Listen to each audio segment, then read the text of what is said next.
भगवान की असीम अनुकंपा से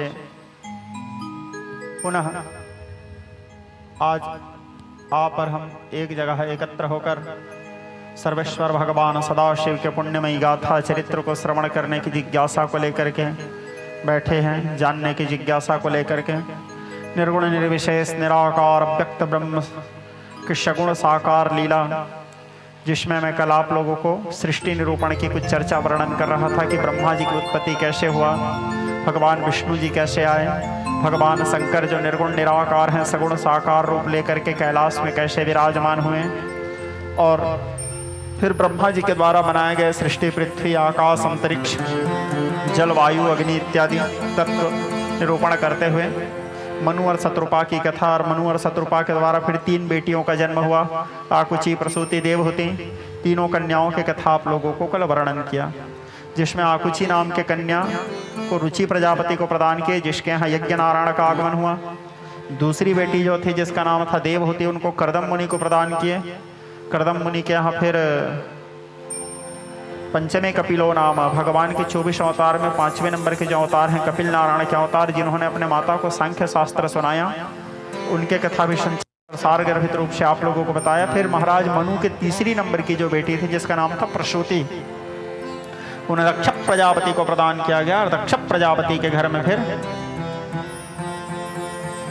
ऐसे तो बहुत से बेटियों का जन्म हुआ, जिसमें मुख्य रूप से कुछ कुछ कन्याओं के नाम आप लोगों को चर्चा के रूप में बताया, किनको किनके साथ विवाह किया गया वो भी बताया। और फिर तपस्या किया ब्रह्मा जी के निर्देश पर दक्ष प्रजापति आदि शक्ति के जगदम्बा के, तो उनके सामने जगदम्बा प्रकट हुई। कल आप लोगों को सहस्त्र नाम भी सुनाया भगवती के। जगदम्बा जब प्रकट हुई, जगदम्बा से वरदान मांगे दक्ष प्रजापति की, हे जगदम्बा, मैं आपको अपने पुत्री के रूप में प्राप्त करना चाहता हूँ, बेटी के रूप में प्राप्त करना चाहता हूँ। तो दक्ष प्रजापति के कामना को जान करके मूलतम प्रकृति परापराणम परमा शक्ति जो भगवती सर्वेश्वरी तू गो जगधात्र प्रत्यक्षरे पर ब्रह्म अयोनि संभुता तू गो जन्म तोरणा ही धरणी रक्षाणि ममते बहु देह वही, वो आदि शक्ति सर्वेश्वरी भगवती जगदम्बा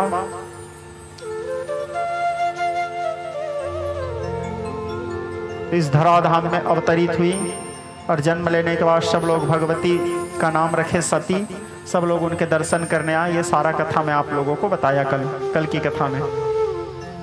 यह सब रुचिर चरित में गाई, यह सब रुचिर चरित में गाई, आगे कथा सुनहु मन लाई। ये सारे कथा को तो मैंने आप लोगों को बताया, और आगे की कथा मैंने बताया था। ब्रह्मा जी के शरीर 2 भाग में विभाजन होने से एक बने मनु, एक बने शत्रुपा। तो मनु और शत्रुपा की 3 बेटियों की कथा आप लोगों को कल बताया। उन 3 बेटियों के भी संतानों की कथा आप लोगों को बताया। अब उनके 2 पुत्र भी हुए थे। बड़े पुत्र का नाम था प्रिव्रत और छोटे पुत्र का नाम था उत्तानपाद। जब प्रिव्रत योग्य हुए तो उनके विवाह करने के लिए जब उनके पिता महाराज मनु कहे, तो प्रिव्रत कहते हैं, पिताजी, असारे खलु संसार दुख रूप विमोहि कहे, यह संसार सार है, केवल दुख देने वाला है। संसार में ना तो कोई किसी के पुत्र होता है, ना कोई किसी के पिता होता है। काते कंता कस्ते पुत्रा संसार में विचित्रा। इस दुनिया में ना तो कोई हमारे साथ आते हैं, ना तो कोई हमारे साथ जाते हैं। जीव अकेला आता है, अकेला जाता है। पुनरपि जननम पुनरपि मरणम पुनरपि जननी जठरे निवासम। भगवान शंकराचार्य जी लिखते हैं, अंगम गलितम पलितम तुंडम दसन विहीनम जातम तुंडम वृद्धो याते घृत्वा दंडम तदपि न मुंचति आसा पिंडम भज गोविंदम भज गोविंदम गोविंदम भज मूढ़मते। इसलिए मैं विवाह नहीं करूंगा, मैं भगवान के भजन करूंगा, सोच के तपस्या करने चले गए। बहुत काल तक तपस्या किए। फिर स्वयं ब्रह्मा जी आए उनको समझाने के लिए। बोले, बेटा जाओ विवाह करो। जब विवाह करो बोले तो महाराज प्रिव्रत मना किए, बोले नहीं करूंगा। ब्रह्मा जी बोले, देखो बेटा, गृहस्थ आश्रम में रह करके भी भगवान के भजन किया जा सकता है। और बल्कि चारों आश्रमों में, ब्रह्मा जी समझा रहे हैं प्रिव्रत को, चारों आश्रमों में सर्वश्रेष्ठ आश्रम तो गृहस्थ आश्रम को माना गया है। क्यों गृहस्थ आश्रम को सर्वश्रेष्ठ माना गया है? क्योंकि यदि गृहस्थ आश्रम ही नहीं रहेगा तो ब्रह्मचर्य आश्रम कहां से आएगा? ब्रह्मचारी कहां से जन्म लेंगे? सन्यासी का जन्म कैसे होगा? परमहंसों का जन्म कैसे होगा? वानप्रस्थियों का जन्म कैसे होगा? और तो और भगवान भी एक गृहस्थ के घर में ही ब्रह्मचारी जन्म लेते हैं, एक गृहस्थ के घर में ही वानप्रस्थी जन्म लेते हैं, एक गृहस्थ के घर में ही सन्यासी, एक गृहस्थ के घर में ही परमहंस, और तो भगवान भी जब जब इस धराधाम में आए हैं गृहस्थ के घर में ही आए हैं, चाहे देवकी वसुदेव के घर में हो, चाहे नंद यशोदा के घर में हो, चाहे दशरथ कौशल्या के घर में हो, या फिर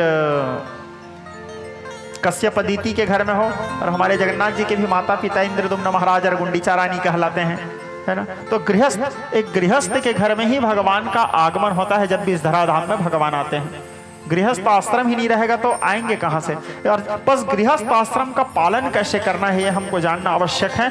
गृहस्थ आश्रम प्राप्त करके हम पितृ ऋण से उऋण होते हैं। गृहस्थ आश्रम के बहुत से महिमा है, सबको बताया समझाया। बस गृहस्थ आश्रम का संचालन कैसे करना है, काम के वशीभूत नहीं रहना है। पत्नी जो होती है वो भोग पत्नी नहीं होती, काम पत्नी नहीं होती। पत्नी जो होती है उसे धर्म पत्नी कहा गया है, पत्नी को धर्म पत्नी कहा गया है। ये भाव का विशेष ध्यान रखना चाहिए। नारी के सम्मान का भाव हमारे भीतर होना चाहिए, नारी के प्रति आदर का भाव हमारे भीतर होना चाहिए। सदगृहस्थ के उपदेश किए, तब फिर ब्रह्मा जी के निर्देश पर महाराज प्रिव्रत जो हैं वो वृषपर्वा की बेटी वर्हिष्मति नाम करके कन्या से विवाह किए। और विवाह करने के बाद चूंकि वो अपने पत्नी से बहुत प्रेम करते थे तो अपने पत्नी के नाम से एक नगरी बसाया, जिस नगरी का नाम उन्होंने रखा वर्हिष्मतिपुरी। बहुत काल तक महाराज प्रिव्रत राजकाज किया। महाराज प्रिव्रत के पुत्र हुए महाराज अग्निद। अग्निद जब योग्य हुए तो अग्निद को राजगद्दी दे करके महाराज प्रिव्रत बन के मार के चले गए। अग्निद के पुत्र हुए महाराज नाभि। नाभि जब योग्य हुए तो नाभि को राजगद्दी देकर महाराज अग्निद भी बन के मार के चले गए। महाराज नाभि जो थे वो मेरू देवी नाम के कन्या से विवाह किए और मेरू देवी के द्वारा महाराज नाभि के द्वारा मेरू देवी के गर्भ से एक पुत्र का जन्म हुआ जो कहलाए ऋषभ देव, जिन्हें हमारे जैन धर्म वाले भाई लोग अपना प्रथम तीर्थंकर मानते हैं। 24 तीर्थंकर होते हैं जैन धर्म में, तो उसमें प्रथम तीर्थंकर भगवान ऋषभ देव को माना गया है, जो हमारे भगवान श्री हरि नारायण के 24 अवतारों में से एक अवतार हैं ऋषभ देव जी। तो ऋषभ देव जी की जब योग्य हुए तो अपने पुत्र ऋषभ देव को राजगद्दी में बिठा के ये भी बन के मार के चले गए। पहले के समय में क्या होता था, राजा महाराजा जो होते थे अनेक प्रकार के राजपाट ऐश्वर्य का भोग करते थे, प्रजाओं का पालन करते थे। प्रजाओं के प्रति जो कर्तव्य रहता है एक राजा का, उस कर्तव्य को पालन करते थे, समाज का सेवा करते थे, सब काम करते थे व्यवस्थित ढंग से। और जब चौथापन आता था तो अपने पुत्र को राज सिंहासन में बिठा करके भगवान के भजन करने के लिए बन के मार के चले जाते थे, क्योंकि उनके अंदर ये विचार था एक पत्नी के प्रति जो कर्तव्य है उसको मैंने पालन किया, एक परिवार के प्रति जो कर्तव्य है उसको मैंने पालन किया, पुत्रों के प्रति जो कर्तव्य है उसको पालन किया, समाज के प्रति जो कर्तव्य है उसको पालन किया, जो गांव के प्रति कर्तव्य है उसको पालन किया, राज्य के प्रति जो कर्तव्य है उसको पालन किया, देश के प्रति राष्ट्र के प्रति जो कर्तव्य है उसको पालन किया। सबके लिए तो मैं कुछ किया, अपने लिए क्या किया? अब तो मेरा चौथापन आ गया है, क्योंकि नर तन समन ही कवन ही देहि जीव चराचर जात जय ही। सबसे दुर्लभ योनि मनुष्य योनि को माना गया है। भगवान बार बार मनुष्य योनि नहीं देते। 84 लाख योनि में जब हम भटकते रहते हैं, देव दुर्लभ शरीर माना गया है मनुष्य योनि को। भगवान कृपा करके जब मनुष्य योनि देते हैं तो उसका सदुपयोग करें, सार्थकता प्रदान करें उसको। तो इस प्रकार भाव को लेकर के या तो सत्संग करने के लिए या गुरु चरणों के सेवा करने के लिए, हरि भजन करने के लिए, तपस्या करने के लिए, भगवत भजन करने के लिए राजपाट को छोड़ के, क्योंकि अब पुत्र भी योग्य है तो पुत्र को राज सिंहासन में बिठा करके पुत्र के हाथ में सारे दायित्व को सौंप करके भगवत भजन करने के लिए चले जाते थे। तो महाराज ऋषभ देव के हाथ में राजगद्दी सौंप करके वो भी चले गए। ऋषभ देव भी बहुत काल तक राजकाज किए। ऋषभ देव के ज्येष्ठ पुत्र है महाराज भरत। जब भरत योग्य हुए तो भरत को राज सिंहासन में बिठा के महाराज ऋषभ देव भी बन के मार के चले गए। अब ये जो भरत है इसके कथा को श्रीमद् भागवत महापुराण, चूंकि ये शिव पुराण है इसलिए इस कथा को आप लोगों को नहीं बता रहा हूं। ये जो कथा है इसको श्रीमद् भागवत महापुराण के 5वें स्कंद में विस्तार से वर्णन किया गया है। शिव महापुराण में क्या है, शिव जी के कथा का विशेष महत्व है। जैसे भागवत में कृष्ण जी के कथा का विशेष महत्व है, देवी भागवत में देवी के लीलाओं का विशेष महत्व है। चूंकि ये जो भरत की कथा है श्रीमद् भागवत के 5वां स्कंद में इसको विस्तार से वर्णन किया गया है। आप लोगों के समझाने के लिए सृष्टि निरूपण को इस कथा को मैं सारगर्भित रूप से आप लोगों को कतारबद्ध समझाया, लाइन के बाद समझाया। अब भरत फिर 3 जन्म हुआ भरत का। पहला जन्म में भरत, दूसरा जन्म में मृग योनि, तीसरा जन्म में जड़ भरत और फिर मुक्ति पाए। ये महाराज मनु के बड़े पुत्र का चरित्र। अब महाराज मनु के छोटे पुत्र जो थे जिनका नाम था उत्तानपाद, उन्होंने सुनीति नाम के कन्या से विवाह किया और सुनीति के साथ विवाह करने के उपरांत बहुत काल तक राजकाज किए। जब उसके यहाँ संतान नहीं हुए तो फिर वो सुरुचि नाम के कन्या से विवाह किए। उनके यहाँ भी जब संतान नहीं हुए, समय पा करके फिर सुनीति के घर में एक संतान हुए। कुछ दिन बाद सुरुचि के घर में भी एक संतान हुए। सुनीति के जो संतान थे उनका नाम था ध्रुव और सुरुचि के जो पुत्र थे उसका नाम था उत्तम कुमार। ये वही बालक ध्रुव हैं। इसके भी कथा श्रीमद् भागवत महापुराण में आती है। तो छोटे से आयु में, छोटे बालापन में ही भगवान निर्गुण निर्विशेष निराकार व्यक्त ब्रह्म भगवान श्री हरि नारायण को सगुण साकार रूप लेने में विवश कर दिए। और छोटे से बाला अवस्था में ही 5-6 वर्ष की अवस्था में भगवान उसके सामने में नीर नीर धर नीर बड़ी नीर नीर धर श्यामराज ततन शोभा निरति कोटि कोटि शतकाम करोड़ों करोड़ों कामदेव की छवि को लज्जित करने वाला ज्वलयमान स्वरूप उनके सामने प्रकट हुए। और भगवान श्री हरि नारायण छोटे से बालक ध्रुव को अपने गोद में बिठाए और गोद में बिठाने के बाद ध्रुव को वापस भेजे। 36,000 वर्ष तक भगवान की कृपा से बालक ध्रुव राजकाज किए। और राजकाज करने के बाद फिर इस लोक को छोड़ करके, क्योंकि यदि इस धरती में कोई आए हैं तो जाना तो सबको पड़ेगा, ये किसी का बपोती नहीं है। चाहे आप भगवत कृपा पात्र रहो, चाहे भगवान की कृपा से ओतप्रोत रहो, जन्म लिए हैं तो मरेंगे। यहाँ अमर कोई नहीं है। आया है सो जाएगा, राजा रंग फकीर, चाहे वो राजा हो, रंग हो, फकीर हो। यदि भगवान भी इस मृत्यु लोक में अवतार लिए हैं तो उनको भी छोड़ के जाना पड़ा है। राम जी आए थे, साक्षात भगवान हैं, वो भी लोक को छोड़ के गए। कृष्ण जी आए थे, साक्षात भगवान, वो भी इस लोक को छोड़ के गए। ये तो सतयुग त्रेता युग के बाद छोड़ो, ये जो राम जी और कृष्ण जी की बात है। एक कलयुग में आओ, कलयुग में साक्षात भगवान कौन है? कलयुग साक्षात भगवान कौन है? हैं? हमारे पीछे वाले, आगे वाले भी बोल सकते हो, बीच वाले भी बोल सकते हो, ठीक है, क्योंकि हमारे पीछे भी वही हैं, आगे भी वही है, बीच में भी वही है, ठीक है। तो कलयुग के साक्षात भगवान कौन है? जगन्नाथ जी। जगन्नाथ जी भी इस औपचारिकता को पालन करते हैं। आप लोग कभी सोचे हो क्या औपचारिकता पालन करते हैं? हर 12 से 13 वर्ष के बाद जब डबल पुरुषोत्तम मास पड़ता है, उस समय भगवान श्री जगन्नाथ जी के ब्रह्म परिवर्तन होता है। ब्रह्म पदार्थ जो होते हैं भगवान का, एक भगवान उस शरीर का त्याग करके नए शरीर धारण करते हैं। भगवान कृष्ण गीता में इस बात को बोले भी हैं, जिस प्रकार मनुष्य पुराने वस्त्र को छोड़कर नए वस्त्र धारण करता है, ठीक उसी प्रकार यह आत्मा पुराने शरीर को छोड़ करके नए शरीर धारण करती है। तो भगवान अपने बोले हुए वाक्य को सार्थक करने के लिए स्वयं भगवान अनंत कोटि ब्रह्मांड नाथ मणिमा, स्वयं त्रिलोकीनाथ, दीन बंधु दीनानाथ, कृपा पारवारह भगवान श्री जगन्नाथ जी भी ब्रह्म परिवर्तन की औपचारिकता करते हैं। तो अपने पुराने शरीर को छोड़ करके नए शरीर धारण करते हैं, उसको ब्रह्म परिवर्तन कहा जाता है। भगवान के ब्रह्म परिवर्तन होता है। क्या अद्भुत लीला भगवान का! संसार को शिक्षा के मार्ग में अग्रसर करने के लिए देखो, इस लीला को तो मेरे को करना पड़ता है, यानी देह त्याग तो मेरे को करना पड़ता है। मनुष्य किस घमंड में पड़ा है, जाना तो सबको है। आज दिलीप दधीचि कहा, हरिश्चंद्र गए किस लोक बताना, राम गए वह रावण भी जिसने अखिलेश्वर से प्रण ठाना। कौरव पांडव कृष्ण गए जिनका न बना कछु एक बहाना। अब भी चित चेत अचेत, अरे नर जीवन का फिर कौन ठिकाना। जाना तो सबको पड़ेगा श्रोता समाज।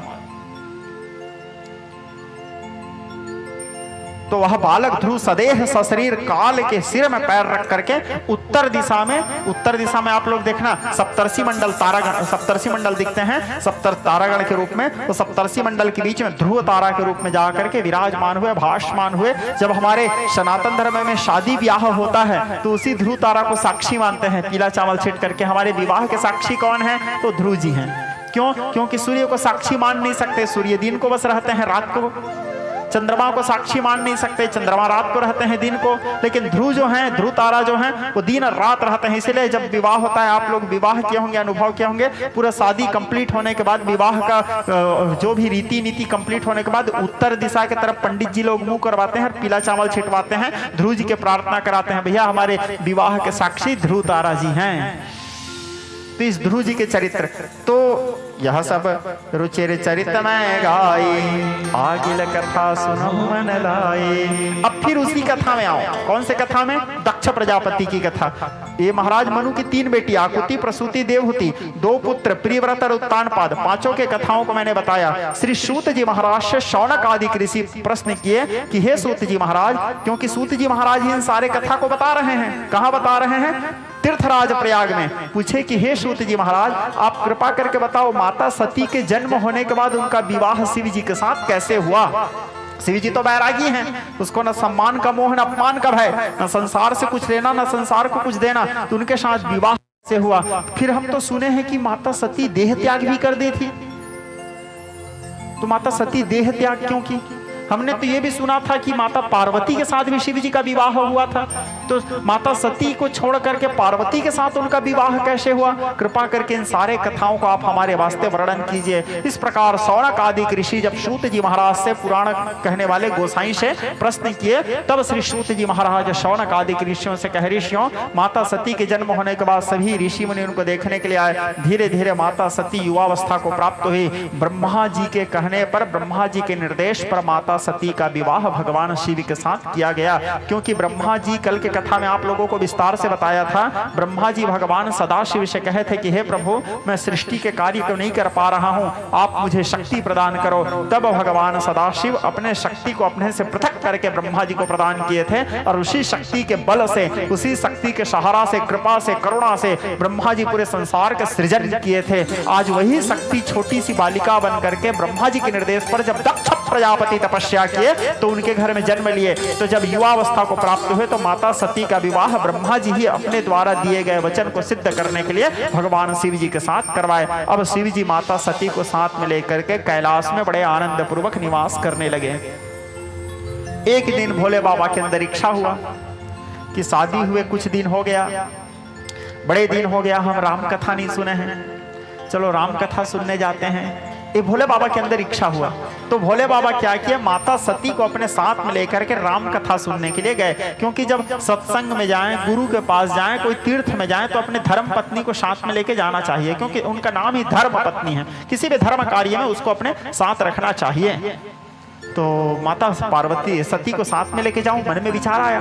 तो मन में विचार आया तो माता सती को लेकर के भोले बाबा राम कथा सुनने के लिए चले। कहाँ चले? तो गोस्वामी जी लिखते हैं, एक बार त्रेता युग माही, एक बार त्रेता युग माही, एक बार त्रेता युग माही, एक बार त्रेता युग माही, शंभु गए कुंभजर से माही, शंभु गए कुंभजर से माही, शंभु गए कुंभजर से माही, शंभु गए कुंभजर से माही। एक बार त्रेता युग माही, त्रेता युग की बात है। शंभु गए कुंभजर से माही, शंभु अर्थात भोले बाबा राम कथा सुनने गए। किनको? शादी के बाद माता को लेके। किनके पास गए? कुंभज ऋषि के पास। एक कुंभज ऋषि का असली नाम क्या है? अगस्त जी, जो एक बार समुद्र को पी गए थे, आप लोग सुने होंगे, कि वही अगस्त ऋषि हैं। ठीक है, उन्हीं का नाम कुंभज है। अब यहाँ भगवान शंकर की इस कथा को ध्यान से सुनो और समझो। यहाँ पे भगवान शंकर हमको शिक्षा दे रहे हैं। स्वयं त्रैलोकीनाथ जो राम कथा के आद्य प्रणेता हैं, आप लोग कभी राम कथा भी सुने होंगे, पढ़े होंगे। राम कथा के आद्य प्रणेता कौन है? निर्माता कौन है? महादेव। रची महेश निज मानस राखा, राम कथा किसने लिखा? महादेव। लेकिन उसके उदारता, उसके विनम्रता, उनके सहजता, उनके सरलता को विचार करो। सागर गागर के पास कथा सुनने जा रहे हैं। कुंभज, कुंभ कहने का अर्थ है घड़ा। भोले बाबा जो स्वयं ज्ञान के समुद्र हैं, समुद्र घड़ा के पास कथा सुनने जा रहे हैं। मतलब देखो, एक ज्ञानी होने का परिचय ही यही है। मैं आप लोगों को अपने कथाओं में कई बार बोला हूँ इस बात को। आप लोग सुने होंगे यूट्यूब के माध्यम से, फेसबुक के माध्यम से, सोशल मीडिया के प्लेटफॉर्मों के माध्यम से। जो जितना बड़ा ज्ञानी होता है वो उतना नम्रवान होता है। ज्ञान का परिचय ही नम्रता है। जो जितना बड़ा ज्ञानी रहेगा उसके पास उतना नम्रता रहेगा। ठीक है। अदगर गगरी छलकत जाए, भरे गगरिया चमकत जाए। जब किसी घड़े में पानी भरा रहता है और भरे हुए पानी को लेकर के जब हम चलते हैं तो पानी छलकता नहीं है, लेकिन किसी घड़े में यदि आधा पानी रहे और उसको लेकर चलेंगे तो वो उछलते रहेगा। जो जितना परिपूर्ण रहेगा, उसके जिसके पास जितना ज्ञान रहेगा वो उतना नम्रवान रहेगा, उतना सरल रहेगा, उतना सहज रहेगा, क्योंकि ज्ञान का परिचय ही सरलता है। नमन्ति फलिनो वृक्षा नमन्ति गुणिनो जना शुष्क वृक्षाश्च मूर्खाश्च न नमन्ति कदाचन। जो वृक्ष में जितना ज्यादा फल लगे रहते हैं वो वृक्ष उतना झुके रहता है, लेकिन सूखा पेड़ को देखना वो अकड़ के खड़े रहेगा। ज्ञान का परिचय नम्रता, सरलता। सोचो, स्वयं त्रैलोकीनाथ अनादि ब्रह्म राम कथा जो स्वयं आद्य प्रणेता है, जहां से राम कथा प्रकट हुए निकला महेश के महान मंजू मानस से ऋषि मुनियों के भी भक्त चेतना हरा, वो त्रैलोकीनाथ अनादि ब्रह्म सर्वेश्वर भगवान सदाशिव राम कथा सुनने के लिए अपने जगतजननी को, अपने से सती को, अपने शक्ति को साथ में लेकर के गए सागर गागर के पास कथा सुनने। और साथ में किन्हें ले गए? तो गोस्वामी जी लिखते हैं, संग सती जग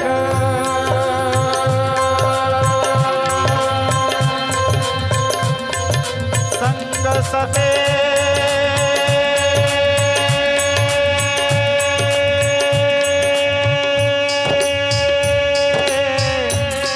जग जननी भवानी, संग सती जग जननी भवानी, पूजे ऋषि अखिलेश्वर जानी।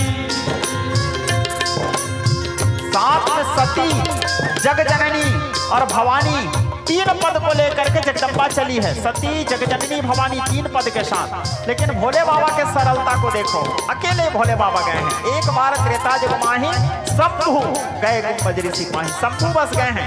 लेकिन जगदम्बा माता थोड़े क्या है, विश्व प्रपंच की जननी है, थोड़े सती, जगजननी, भवानी तीन पद के साथ गई है। जैसे मुनिराज देखे भोले बाबा को अपनी कथा में, पहले तो मुनिराज का दिमाग काम करना बंद कर दिया।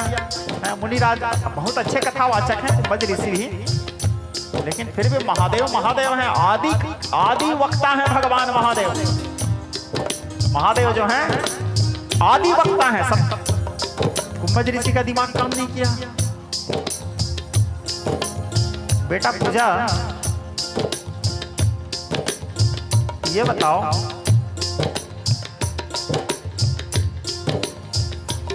और भी मानस पाठक बैठे हैं, बहुत से मानस के वक्तागण हैं।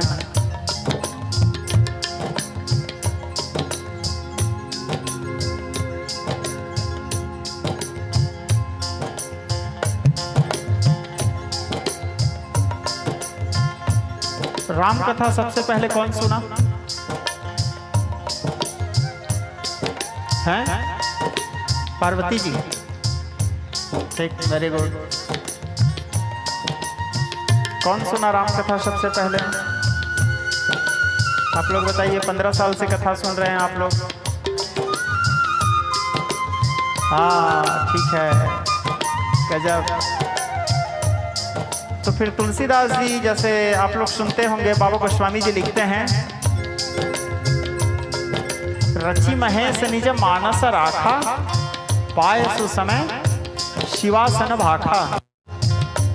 मैं नहीं बोल रहा हूँ, तुलसीदास जी लिख रहे हैं, गोस्वामी जी क्या लिख रहे हैं? किसको सुनाए भोले बाबा? शिवा। शिवा किसको कहते हैं? माता को कहते हैं। शिव जी के शक्ति को शिवा यानी पार्वती को, पार्वती को सुनाए, ऐसे तुलसीदास जी लिख रहे हैं। बरोबर। अभी इस कथा को ध्यान से समझो बेटा। अभी पार्वती का जन्म हुआ है? नहीं हुआ है। अभी कथा सुनाने किसको लेके गए हैं साथ में? सती। ये सती जब मरेगी तब जाकर के पार्वती बन करके जन्म लेगी, तब फिर कथा सुनाएंगे पार्वती को। यानी पार्वती को कथा सुनाने से पहले भी ये राम कथा था, तब तो भोले बाबा उस कथा को सुनाने कुंभज ऋषि के पास गए हैं। ठीक है, पार्वती को कथा सुनाने से पहले भी राम कथा था। तो क्या राम कथा की उत्पत्ति करता कोई और है फिर? और भोले बाबा यहाँ पे आप लोग रामचरितमानस पढ़ना, एक बड़ा इस पे विशेष बात आता है। जब माता सती देह त्याग की, देह त्याग करने के बाद भोले बाबा यहाँ वहाँ भटके, उसके याद में इधर उधर व्याकुल हो गए थे माता सती के, क्योंकि सती से बहुत प्रेम करते थे भोले बाबा। तो भोले बाबा मन को शांत करने के लिए, शांति पाने के लिए कहाँ गए थे? मानस कहता है, मानस के दोहा, कहीं और जाने की जरूरत नहीं, मानस में ही है। मानस के दोहा में स्पष्ट भोले बाबा बोलते हैं, तहु कछु काल मराल तनु सादर किन्न निवास, सादर सुनी रघुपति चरिता फिर आयौ कैलाश। नीलगिरी पर्वत में काग भुसुंडी के मुंह से राम कथा सुनने गया था मैं, पर काग भुसुंडी के मुंह से राम कथा सुनने के बाद जब मेरे मन को शांति मिला तब मैं वापस आया कैलाश, अपने पुनः शिवत्व में के भाव में बैठा। तो इधर पार्वती का जन्म नहीं हुआ है, सती मरी थी उस समय सुनने गए थे, इधर सती के साथ में कुंभज ऋषि के पास सुनने गए हैं, सती मरने के बाद काग भुसुंडी के पास सुनने गए हैं। यानी पार्वती जन्म नहीं ली है, उससे पहले 2 बार राम कथा तो भोले बाबा ही सुन लिए। तो फिर पार्वती को कैसे कथा सुनाए भोले बाबा सबसे पहले? तो क्या तुलसीदास जी गलत लिखे हैं? तुलसीदास जी तो लिखे हैं पाय से समय शिवासन भाखा। तुलसीदास जी गलत नहीं लिख सकते, क्योंकि तुलसीदास जी जो लिखे हैं हनुमान जी के कृपा से, राम जी के करुणा से लिखे हैं। हनुमान जी उनके सामने बैठे थे निर्देशित करने के लिए। समझने में फर्क है बस, इसीलिए मैं अपने कथाओं में बार बार कहता हूं, पुस्तक पढ़ के कोई ज्ञानी नहीं बन सकता, गुरु कृपा आवश्यक है समझने के लिए, क्योंकि बिना गुरु भव निधि तरई थी कोई। अब उस चौपाई को ध्यान से पढ़ो या समझो। रची महेश निज मानस राखा, भगवान महादेव अपने मन से निकाले, जो मन से निकला मानस। रची महेश निज मानस राखा, जो मन से निकले मानस। पायसु समय शिवासन भाखा, अगला लाइन को ध्यान से समझो। पायसु समय, प्रथम ही शिवासन भाखा नहीं लिखे हैं तुलसीदास जी। पायसु समय, शुभ समय पा करके शिवा को भी सुनाए, भी नहीं, शिवा को भी सुनाए। कई लोगों को राम कथा सुना चुके थे भोले बाबा, लेकिन शुभ समय पा करके शिवा को भी सुनाए, शिवा को ही सुनाए नहीं लिखे हैं। पायसु समय शिवासन भाखा, क्योंकि भोले बाबा जब राम कथा करते थे तो भोले बाबा का शादी नहीं हुआ था, ठीक है? भोले बाबा का शादी नहीं हुआ था, उससे पहले भोले बाबा राम कथा करते थे। राम कथा तो भोले बाबा बहुत पहले से शुरू कर दिए थे। उनके चेला लोगों को पहले राम कथा सुनाए, ठीक है? उनके चेला लोगों को राम कथा सुनाए, और उनके शादी होने से पहले उनके चेला लोग भी राम कथा करना शुरू कर दिए थे। ऐसा कहता है मानस का इतिहास। काग भुसुंडी जी कथा सुन चुके थे, लोमस ऋषि कथा सुन चुके थे, भरद्वाज जी कथा सुन चुके थे, याज्ञवल्क्य जी कथा सुन चुके थे, और कुंभज जी कथा सुन चुके थे। यानी अपने धर्म पत्नी को राम कथा सुनाने से पहले भोले बाबा और भी कई अपने चेलाओं को कथा सुनाए थे। यानी अपने शक्ति को कथा सुनाने से पहले अपने शिष्यों को कथा सुनाए, और शिष्यों को कथा सुनाने के बाद शिष्यों को कृपा दे करके वक्ता भी बना चुके थे राम कथा के। इसीलिए भोले बाबा के जब मन विचलित हुआ तो अपने ही चेला के मुंह से राम कथा सुनने के लिए कहूँ कछु काल मराल तनु सादर किन्न निवास। तू इसको सुने रहा बेटा, समझे रहा, अच्छा कथा करना सीखे रहा, कभी मैं टेंशन में रहूंगा तो तेरे ही पास आऊंगा कथा सुनने। इसलिए चेला लोगों को पहले तैयार किए थे भोले बाबा। हाँ, समय शिवासन भाखा, शुभ समय पाके शिवा को भी सुनाए राम कथा। हरि अनंत हरि कथा अनंता, ठीक है? तो अब भोले बाबा चले कुंभज ऋषि के पास कथा सुनने। अब कुंभज ऋषि देखे साक्षात त्रैलोक्यनाथ ज्ञान के मूर्तिमान स्वरूप उनके सामने आ गए। कुंभज ऋषि का तो बोलती बंद। भोले बाबा के सामने कैसे कथा बोलेंगे? आदि वक्ता है, आदि गुरु है भगवान महादेव। तुरंत आसन से खड़े हो गए, बोले बाबा, बोले बैठ बैठ बैठ बैठो बाबा। बोले मैं वहां बैठने नहीं आया हूँ यार, तू बैठ, मैं नीचे बैठने आया हूँ। आज तुम्हारे मैया के साथ कथा सुनना है। बोले बाबा आपके सामने? बोले वाह, मेरे सामने मतलब मैं कहाँ नहीं हूँ? अब फंस गया बेचारा कुंभज ऋषि। मेरे सामने कैसे कथा सुनाऊंगा बोलते हो? तो पहले ये बताओ मैं कहाँ नहीं हूँ? मतलब जब कथा सुनाते रहते हो तो उस समय तुम्हारे मन में रहता है यहाँ पे मेरे भगवान नहीं है बोल के? मैं तो सर्वत्र हूँ क्या जी? बोले हाँ, तो यहाँ भी हूँ, चल सुना कथा। कुंभज ऋषि बोले ठीक है प्रभु, तो प्रसाद महेश्वर, आपकी कृपा प्रसाद है। पुण्यम पापहरम सदा शिवकरम विज्ञान भक्ति प्रदम माया मोह विलापहम विमलम प्रेमम पूरम शुभम श्रीमद्रामचरित्रमानसमिदं भक्त्यावगाहन्ति ते संसार घोर पतंग किरण दहयन्ति नो मानवा विनश्चितं वदामि तेन अन्यथा वचांसि मे हरि नरा भजन्ति ते दुस्तरं तरन्ति ते। अब आरंभ किए भोले बाबा राम कथा। ये भोले बाबा के सामने राम कथा गोस्वामी जी लिखते हैं, कहत सुनत रघुपति गुण गाथा,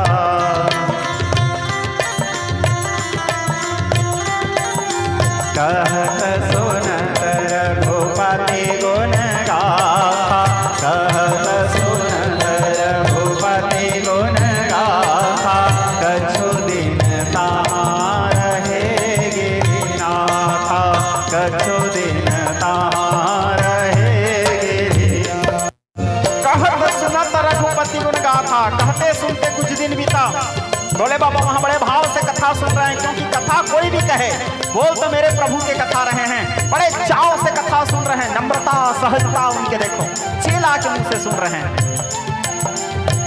बड़े भाव से कथा सुने।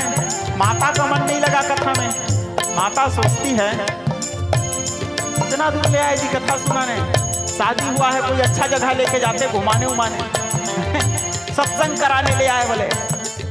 माता के मन में भी ये भाव ही नहीं है, क्या भाव?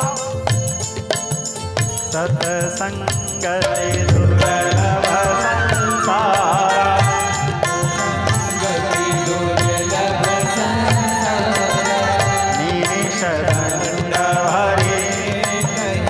निमिषं निमिषार्धत्वा प्राणिनां विष्णु चिंतनं क्रतु कोटि सहस्राणां ज्ञानमेकं विशिष्यते। तो माता का ध्यान नहीं था कथा में, कौन बात कर रहा है, कौन क्या कर रहा है, कौन से पेड़ का पत्ता हिल रहा है, कौन से पक्षी चहचहा रहे हैं, झरना कैसे झर रहा है, कौन मुड़ी खुजवा रहा है, ये सब तरफ माता का ध्यान था, कथा सुनी नहीं। अब कथा सुनी ही नहीं है तो राम को जानेगी कैसे? अब कथा विश्राम हुआ, कथा विश्राम होने के बाद भोले बाबा वहां से चले मुनिराज से विदा लेकर के। गोस्वामी जी अगला पद में लिखे, मुनि संग विरागी त्रिपुरारी, मुनि संग विरागी त्रिपुरारी, चले भवन संग दक्ष कुमारी, चले भवन संग दक्ष कुमारी। मुनि संग विरागी त्रिपुरारी। अब यहाँ पे चौपाई को फिर देखो, गोस्वामी तुलसीदास जी के कलम के चतुराई को देखो, क्या चतुराई? चतुराई वाला बात नहीं है, जहां पर कृपा राम की हुई उसके ऊपर तो राम जी की कृपा था, कारण तुलसी न लसी कविता की कला, कविता जो लसी तुलसी की कला। तुलसीदास जी थोड़ी लिखे हैं, जब तुलसीदास जी के हाथ में लेखनी आ गया तो आप ही आप लिखाना शुरू हुआ था, क्योंकि गुरु कृपा था। तुलसीदास जी स्पष्ट बोल दिए हैं राम कथा लिखने से पहले, मैं पुनि निज गुरु सना सुनी सो सूकर खेत, समुझी नहीं तब बालपन मैं पुनि रहूं अचेत। पहले मैं इसको अपने गुरु जी के मुंह से सुन चुका हूं, लिखने जा रहा हूं। राम जी की कृपा है, बाकी हनुमान जी संभाल रहे हैं, तो चूक तो हो ही नहीं सकता। तुलसीदास देखो आते समय क्या लिखे, आए कौन थे? संग सती जगजननी भवानी, सती जगजननी भवानी 3 पद के साथ आई थी माता। अब भोले बाबा कितने पद के साथ आए थे? एक माता। एक बार त्रेता युग माही शंभु गए कुंभज ऋषि पाही, शंभु बस आए थे। लेकिन जाते समय देखो क्या लिख रहे हैं गोस्वामी जी, मुनि संग विदा मांगी त्रिपुरारी, गए भवन संग दक्ष कुमारी। आए कौन थे? शंभु। जा कौन रहे हैं? त्रिपुरारी। कथा को आदर से सुने हैं, कथा को आदर से सुनने मात्र से आए तो शंभु थे, लेकिन भगवान के कथा को श्रद्धा के साथ सुनने मात्र में वो तीनों लोगों के स्वामी बन के जा रहे हैं, त्रिपुरारी। और आई कौन थी? सती जगजननी भवानी 3 पद के साथ। लेकिन जा कौन रही है? कथा में मन नहीं लगा, कथा को ध्यान से नहीं सुनी, सत्संग में मन नहीं लगा, इसलिए जा कौन रही है? चले भवन संग दक्ष कुमारी। दक्ष नाम अहंकार की बेटी जा रही है। अब ना तो सती है, ना जगजननी है, ना भवानी है। क्या गोस्वामी तुलसीदास जी के लेखनी देखो, मानव का मानस पवित्र करने के लिए भूतल में भारत का गौरव बढ़ाता कौन? देश में विदेश में अनेक देश में विचित्र राम के चरित्र का पताका फहराता कौन? डूबती सनातन को नौ भववारदी से भैरव कराल कली काल से बचाता कौन? राम जानकी की चारु चरितावली में दिव्य तुलसी तुम्हारे बिना मानस बनाता कौन? ये तुलसीदास जी। वैसे मुंदरी, रामचरित्र मानस में मुंदरी का भी एक बड़ा खेल है, थोड़ा सा याद आया, विषयात्तर होता हूं, आप लोगों को समझाऊंगा। बाजा वाला बाबू रुक रे, ठीक है। मुंदरी का खेल, जिस समय राम जी, तुलसीदास जी के कलम की चतुराई को बता रहा हूं। मुंदरी स्त्रीलिंग है, शब्द मुद्रिका पुल्लिंग, ठीक है। कैसे विवेक? मुंदरी मुद्रिका स्त्रीलिंग पुल्लिंग। राम जी जब हनुमान जी को दिए तो देते समय तुलसीदास जी क्या लिखे हैं? जिस समय हनुमान जी जा रहे थे दक्षिण दिशा की ओर, तो क्या लिखे? परसासी सरोरुह पानी दिन मुद्रिका निज जन जानी, क्योंकि एक पुरुष दूसरे पुरुष को दे रहे हैं। तो अभी राम जी के हाथ में है तो वो क्या है? मुद्रिका। दिन मुद्रिका निज जन जानी। अब ये मुद्री राम जी के हाथ में आया कहां से? जिस समय राम जी गंगा पार कर रहे थे, गंगा पार करते समय जब राम जी देखे केवट को कुछ देना है भैया, लेकिन केवट के पास को देने के लिए तो हमारे पास कुछ नहीं है, सब चीज तो छोड़ के हम बनवासी बन गए हैं। तो माता सीता अपने पति के मन के बात को समझ गई कि मेरे प्रभु क्या सोच रहे हैं, और माता सीता क्या की वहां पे? पिया हिया की सिया जाननी हारे, मन मुदरी मन मुदित उतारी। अब वो सीता जी अपने हाथ से उतारी, सीता जी उतारी है इसलिए अब वो मुंदरी बन गया। अब केवट को दिए, केवट बोला मैं नहीं लूंगा, ये राम जी के हाथ में ही रह गया। केवट बोला मैं नहीं लूंगा, केवट बोला प्रभु मैं कैसे ले सकता हूं प्रभु, मैं गंगा का माझी हूं, तुम भवसागर के केवट हो, मैं गंगा के इस तट पर हूं, तुम भवसागर के तट पर हो। मजदूर कभी मजदूर से मजदूरी लेते हैं भैया, मल्लाह कभी मल्लाहों से मल्लाही लेते हैं भैया। इसको मैं नहीं ले सकता प्रभु। फिर तिबार में जो कछु देवा सो प्रसाद में सिर धरी लेवा, वापसी आते समय जो कुछ भी दोगे ले लूंगा। तो अब राम जी उसको सीता जी को नहीं दिए। राम जी क्या किए? राम जी के हाथ में था तो राम जी पहन लिए। अब जैसे राम जी पहन लिए, पहले जब सीता जी दी थी तो वो क्या था? पिय ही की सिय जान निहारी, मन मुंदरी, मुंदरी था। अब जैसे राम जी पहन लिए वो बन गया मुद्रिका। अब जब वो हनुमान जी को दे रहे हैं निकाल के उसी को, ताकि सीता पहचाने के बोल गए, तो गोस्वामी जी लिख रहे हैं पर शीस सरोरुह दिन मुद्रिका निज जन जानी। अब वो मुद्रिका बन गया चूंकि राम जी के हाथ में है। अब हनुमान जी को देने के बाद हनुमान जी उसको लेके गए, ले जाते समय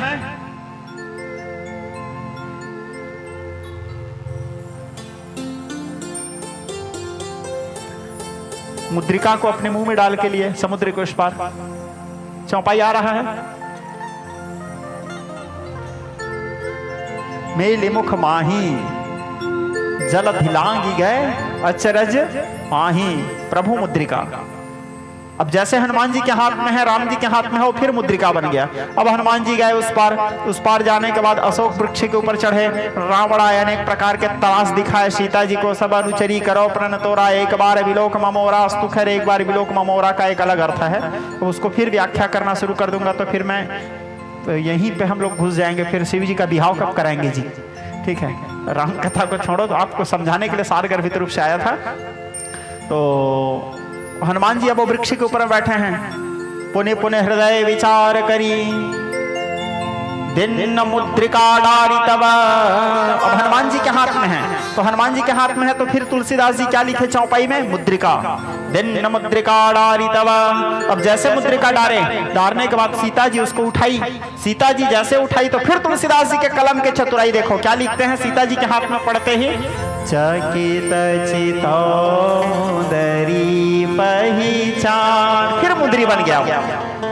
जैसे जैसे सीता जी के हाथ में आता था मुंदरी बन जाता था, राम जी और हनुमान जी के हाथ में जाते ही मुद्रिका बन जाता था। क्या गोस्वामी तुलसीदास जी की रचना है, मानस अद्भुत ग्रंथ। वेद मत सोधी सोधी वेद पुराण सब संत असंतन को भेद तो बढ़ावतो, कपटी कुराही कली के कुचाली जीव कौन राम नाम हो को चर्चा चलावतो, बेनी कवि कहे मानो मानो या प्रतीतवाद पाहन हिये में वौन प्रेम उपजावतो, भरी भव सागर उतारतो कवन पार जो पे रामायण तुलसी न गावतो। इसलिए मैं कहता हूँ तुलसी के रामायण में ज्ञान का खजाना, पढ़ लो सुन लो अपना लो पीछे ना पछताना। तुलसी के रामायण में राह दिखाए, चलना सिखाए, सत्संग करके राम में रम जाना।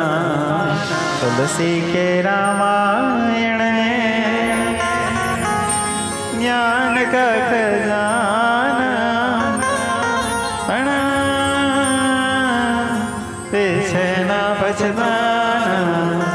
ये तुलसीदास जी के मानस अद्भुत विलक्षण ग्रंथ तो शिव कथा में आई है। तो जैसे मुनि से विदा लेकर के चले तो मुनि संग विदा मांगे त्रिपुरारी, मुनि संग विदा मांगे त्रिपुरारी, चले भवन संग दक्ष कुमारी।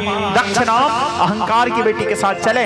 अब जाते समय संयोगवश भोले बाबा दंडक वन की चर्चा है, दंडक वन से भोले बाबा गुजर रहे थे। उसी दंडक वन में राम जी वनवास काल करते ही अवसर भंजन मही भारा हरि रघुवंश लिन्न अवतारा, भूभार हरण करने के लिए मर्यादा पुरुषोत्तम राम इक्ष्वाकु वंश में, रघुवंश में, सूर्य वंश में अवतरित हुए थे। पूर्ण काम राम सुख राशि मनुज चरित कर अज अविनाशी, वो आप्त काम पूर्ण काम निष्काम नैनाभिराम, मर्यादा पुरुषोत्तम के रूप में राम ब्रह्म व्यापक जग जाना, परमानंद परेश पुराणा वेदांत के सिद्धांत जिसको नैति नैति करके गान करते हैं वो अव्यक्त ब्रह्म निर्गुण निर्विशेष निराकार राम, सगुण लीला करते हुए नर लीला करते हुए, जबकि नटैव कपट चरित करनाना सदा स्वतंत्र एक भगवाना, नर लीला करते हुए चले जा रहे थे। माता वैदेही का संयोग व शरण हुआ था, तो वैदेही के हरण हुआ था, तो वैदेही को ढूंढते चले जा रहे थे। मन में एक ही भाव, खग मृग हे मधुकर बैनी, तुम देखे सीता मृग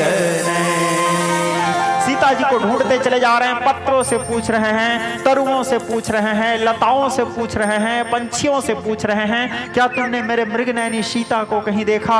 एक विरही के समान राम जी तड़पते हुए, रुदन करते हुए, व्याकुल होते हुए, चिल्लाते हुए, चीखते हुए चले जा रहे हैं सीता जी को ढूंढते हुए। हा सीता केन नीता मम हृदय गता, देखो तो खड़ा देखा जा, ये घड़ी न जाए बेग, तुझे मेरे गीत बुलाते हैं, आ लौट के आजा मेरे नीत, तुझे मेरे गीत बुलाते हैं। तो रघुनाथ जी चले जा रहे थे। भोले बाबा मन ही मन विचार किया, भोले बाबा तो त्रिकालज्ञ सर्वज्ञ शिव अनादि ब्रह्म हैं। मन में सोचे इसी दंडक वन में मेरे प्रभु नर लीला कर रहे हैं, कृपा कर दो प्रभु, एक नजर दिख जाओ आप, एक झलक, क्योंकि हमारे आराध्य के एक झलक,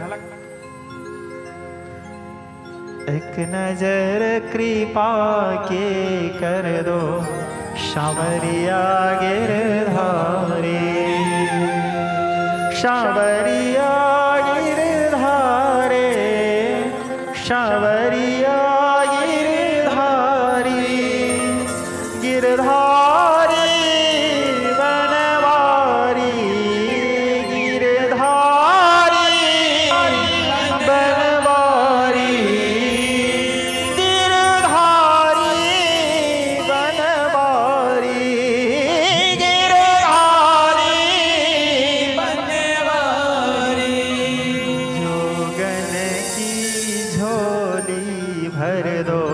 सांवरिया गिरधारी। भोले बाबा मनी मन सोचे एक नजर दिख जाओ प्रभु। मनी मन ऐसे सोच रहे थे, अचानक राम जी दिख गए, क्योंकि राम जी तो भक्त मन वांछा कल्प द्रुम है, उनके आराध्य की इच्छा कर रहे हैं। अब आराध्य मानो भक्त मानो, उन दोनों के बीच का संबंध है। अचानक दिख गए राम जी। जैसे राम जी दिखे भोले बाबा गदगद हो गए, दोनों हाथ उठा दिए, जय सच्चिदानंद जग पावन से कहीं चले मनोजन सावन, जय हो सच्चिदानंद परमात्मा आपकी जय हो। गदगद हो गए भोले बाबा। अब प्रणाम करके भोले बाबा सामने नहीं गए, दूर से प्रणाम किए। क्यों सामने नहीं गए? क्योंकि भगवान नरलीला कर रहे हैं। मेरे प्रभु मनुष्य बनने का एक्टिंग कर रहे हैं। यद्यपि वो भगवान हैं, लेकिन मनुष्य बनने का एक्टिंग कर रहे हैं, नाटक कर रहे हैं। सामने जाऊंगा तो कहीं उसके लीला डिस्टर्ब हो गया तो, इसलिए दूर से ही ठीक है। तो भोले बाबा दूर से ही प्रणाम किए। और प्रणाम करके भोले बाबा तो निकल रहे थे। माता के मन में जिज्ञासा उत्पन्न हुआ, जोड़ पतन है तो ब्रह्म की मीनारी विरहमति धीर। दुनिया के सबसे बड़े भगवान तो मेरे पति हैं महादेव, ये कौन से नए भगवान आ गए जिसको मेरे पति भी प्रणाम करते हैं? भोले बाबा से पूछे, जी ये कौन वाला भगवान? बोले भगवान है। बोले मैं नहीं मानती। बोले है रे। मैं नहीं मानती। बोले है रे। मैं नहीं मानती। बड़ा मुश्किल है। बोले बाबा, बोले साक्षात ब्रह्म है, राम ब्रह्म चिन्मय अविनाशी, वेदांत के सिद्धांत जिसको नैति नैति करके गान करते हैं वही राम है। मैं निरंतर माला पकड़ के जो राम नाम सोई जपत में सु, महामंत्र सोई जपत में सु, ये वही राम है। माता बोलती मैं नहीं मानती। क्यों नहीं मान रही है? राम कथा सुनी नहीं है, सुने रहती तो जानती राम कौन है। ठीक है, नहीं मानती। भले बाबा बोले जो तुम्हारे मन अति संदेह चौधरी ने जा ही परीक्षा ले हो, इतने संदेह तो जाओ जाके परीक्षा ले लो। बोले तो माता सती क्या करती है? बोले हाँ ये ठीक बात। पुण्य पुण्य हृदय विचार करी धरी सीता कर रूप, सीता जी के रूप धारण कर ली। इसको कहते हैं विनाश काले विपरीत बुद्धि। कई लोगों के जिज्ञासा है, माता सती तो स्वयं आदि शक्ति है, उसको क्या पता नहीं था कि राम भगवान है? पता तो सब था गा, ठीक है, मरना भी तो था। मरने का भी तो एक अलग मजा है प्यार में। ठीक है, तो माता को सब होता आदि शक्ति है कि उसको क्या पता नहीं रहेगा। संसार को शिक्षा देने के लिए, आपको मेरे को हम सबको शिक्षा देने के लिए, चाहे आदि शक्ति भी क्यों ना हो, यदि राम के ऊपर प्रश्न उठाएगा, नारायण के माध्यम में या नारायण के विषय में प्रश्न उठाए, तर्क किए, तो मरना पड़ेगा संसार को शिक्षा देने के लिए। दूसरा, भगवान के कथा में यदि श्रद्धा से राम कथा श्रवण नहीं करोगे, क्योंकि राम कथा क्या है? साक्षात माता महाकाली है। राम कथा क्या है? साक्षात महाकाली है। अब कई लोग बोलोगे महाराज पागल हो गए हैं बोल के, जगन्नाथ जी को भी काली है बोलते हैं। मेरे को कई जने पूछते हैं महाराज आप जगन्नाथ जी को काली माता मानते हो? बोले अपना अपना विचारधारा भाई, तो उसका भी मैं प्रमाण दिया क्यों मानता हूं बोल के। अब आप लोग सोचोगे राम कथा कैसे महाकाली है, इसका भी प्रमाण है। अब मेरे को हर जगह काली माता दिखते हैं तो मैं कैसे करूंगा जी। ठीक है, राम जी कहे राम कथा कैसे महाकाली है? रामचरितमानस में तुलसीदास जी स्वयं लिखे हैं, महामोह माही से सोवे साला, राम कथा का लिखा कराला, राम कथा का लिखा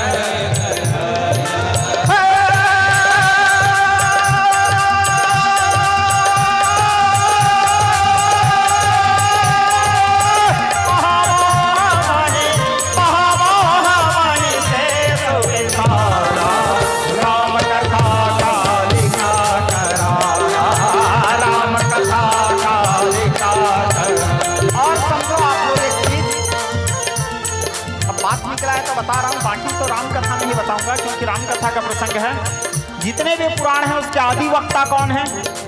महादेव। कोई भी कथा कहने से पहले महादेव सावधान हुए हैं? नहीं हुए। अब महादेव को किसी से सावधान होने के क्या जरूरत थी? महादेव से पूरा दुनिया सावधान रहता है, ठीक है। लेकिन राम कथा कहने से पहले महादेव भी सावधान हुए, ऐसे तुलसीदास जी लिख रहे हैं, सावधान करी पुनि मन शंकर, सावधान करी पुनि मन शंकर, सावधान करी पुनि मन शंकर, लागे कहन कथा अति सुंदर, लागे कहन कथा अति सुंदर। सावधान करी पुनि मन शंकर। राम कथा कहने से पहले भोले बाबा भी अपने आप को सावधान किए हैं। क्यों? क्योंकि राम कथा कालिका कराला,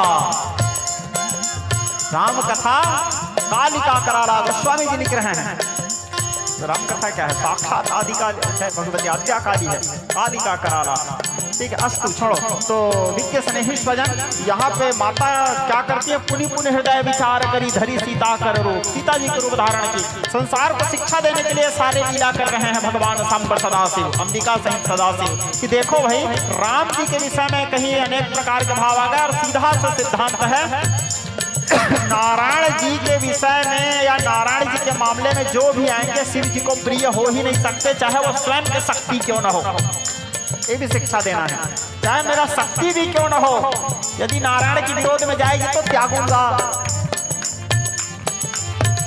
क्योंकि एक भरोसा एक बल एक विश्वास मेरे नारायण है, ठीक है। जैसे माता सती सीता के रूप धारण के तुरंत भोले बाबा मन में विचार किए, क्या होई है सोई जो राम रचि राखा, होई है सोई जो राम रचि राखा, ओ करी तर्क बढ़ावही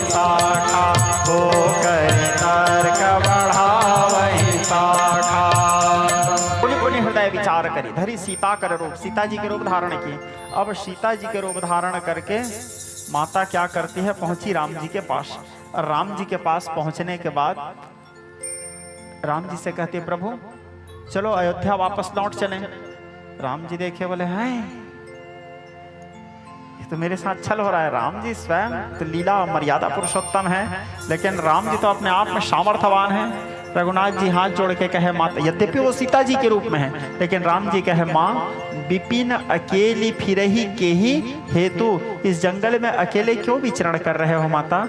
मेरे प्रभु भगवान वृषकेतु कहाँ हैं? माता भीत भीत प्रकंपा, कांप गई माता और मन ही मन सोचती है, मैं शंकर कर कहा न माना। भगवान शंकर मेरे को मना करे थे। है प्यारे, भगवान शंकर तो मना करे रही काहे ठीक है, भगवान शंकर मेरे को मना किए थे, लेकिन मैं उनका बात नहीं मानी। निज अज्ञान राम पर जाना, अपने अज्ञानता राम जी के ऊपर डाली हूं, अब मेरा कल्याण नहीं हो सकता। इस प्रकार माता मन में विचार करके व्याकुल हो गई। राम जी मन में सोचे, माता लीला करने आए हो तो चलो हम भी लीला दिखाते हैं। बोले राम जी अपने माया का विस्तार किए। राम जी तो प्रचंड मायावी है, अति प्रचंड रघुपति कर माया। रघुनाथ जी के जो माया है अत्यंत प्रचंड माया है। जे चेतन ते जड़ करहि, जड़ ही करे चैतन्य, अश समर्थ रघुनायक। और यह रहस्य रघुनाथ के बेगी न जाने कोय। राम जी के माया को, उसके रहस्य को समझ पाना साधारण खोपड़ी के बस की बात नहीं है। समर्थ सदगुरु की कृपा हो तभी समझ आए। ठीक है, स्पष्ट उत्तरकांड में लिखते हैं तुलसीदास जी, यह रहस्य रघुनाथ के बेग न जाने कोय, जो जाने सोई राम कृपा सपने हूँ मोह न होए।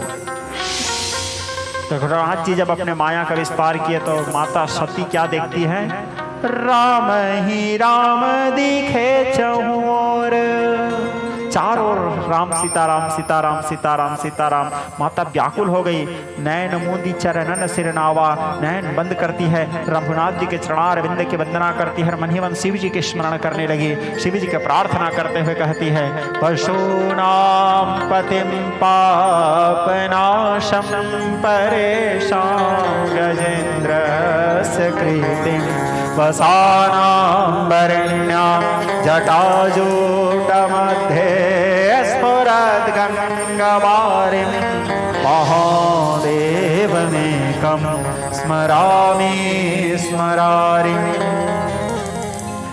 महेशं सुरेशं सुरारार्तिनाशं विभुं ते स्मरामं देवतङ्गवोसं विरूपाक्षमिन्वर्कवहनी स्त्रीनेत्रं सदानन्दवीडे प्रभुं पञ्चवक्त्रं गिरीशं गणेशं गले नीलवर्णं रवीन्द्राधिरूढं गणातीतरूपं भवं भास्करं भस्मनाभूषिताङ्गं भवानी कलत्रं भजे पञ्चवक्त्रम्। न भूमिर्न चापो न वहनेर्न वायो न चाकाशास्ते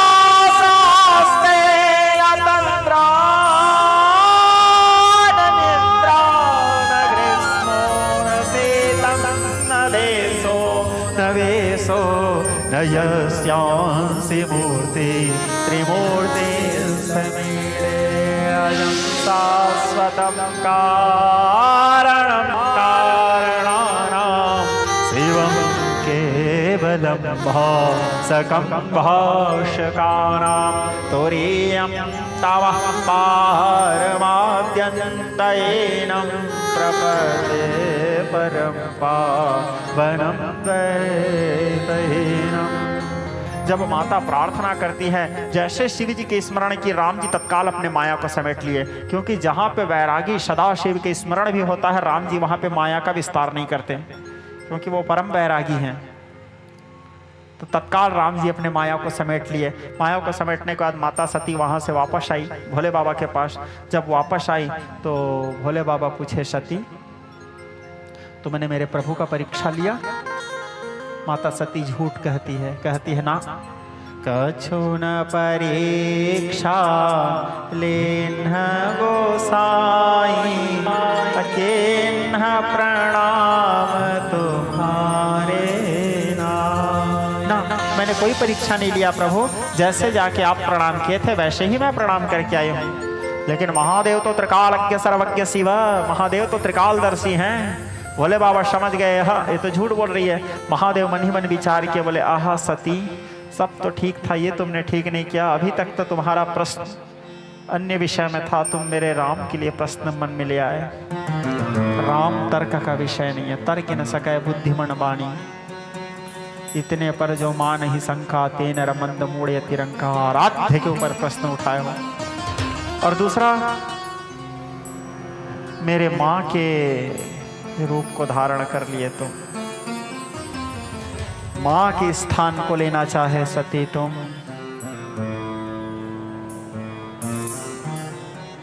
सीता मेरी माँ है, जनक सुता जग जननी जानकी, अतिशय प्रिय करुणा निधान की। उद्भवस्थिति सहार कारणिम क्लेशहारिणीम सर्वश्रेय करिम, सीताम नतो हम राम वल्लभाम, जनो आयाम सवर्ति ब्रह्मादि देवासुरा। तुमने मेरे राम के शक्ति, मेरे आराध्य के शक्ति, मेरी माता के रूप को धारण किया। जो मैं करो सती सन प्रीति, मिटाए धर्म पथ हो या नीति। अब यदि मैं तुम्हारे से प्रेम करूंगा तो धर्म का पथ भ्रष्ट हो जाएगा। और धर्म के मूर्तिमान स्वरूप है भगवान सदाशिव। माता सती को अपने मुंह से बोले तो नहीं कि मैं तुमको छोड़ दिया आप बोल के, क्योंकि मुंह से बोल पाना बहुत कठिन है, क्योंकि सती से भी तो बहुत प्रेम करते थे महादेव, उनके शक्ति हैं। लेकिन मन ही मन, लेकिन बात नारायण का है तो सत्य संकल्प हुए भगवान महादेव। तन्मे माना सेवा संकल्प, क्या संकल्प सिद्ध हुए? अब इस देह के साथ सती का दोबारा मिलन नहीं होगा।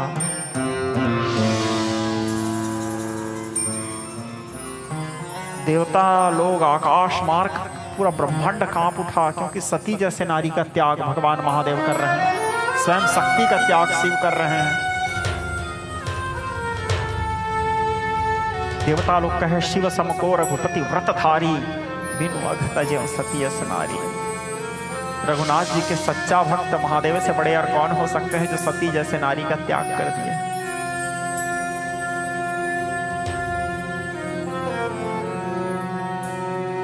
भोले बाबा जी भर के सती को एक नजर देखे, देखने के बाद क्या किए? नंदी से कहे, नंदी भस्म लेकर आओ। नंदी घबरा गए, क्योंकि नंदी जानते हैं भगवान महादेव भस्म मंगा रहे हैं, तो क्या विचार है? श्रृंगी से कहे, श्रृंगी मेरे मुंडमाला लेकर आओ। आदेश को सबको मानना है। श्रृंगी दौड़े दौड़े गए, मुंडमाला लेके आए। भगवान महादेव मुंडमाला धारण किए,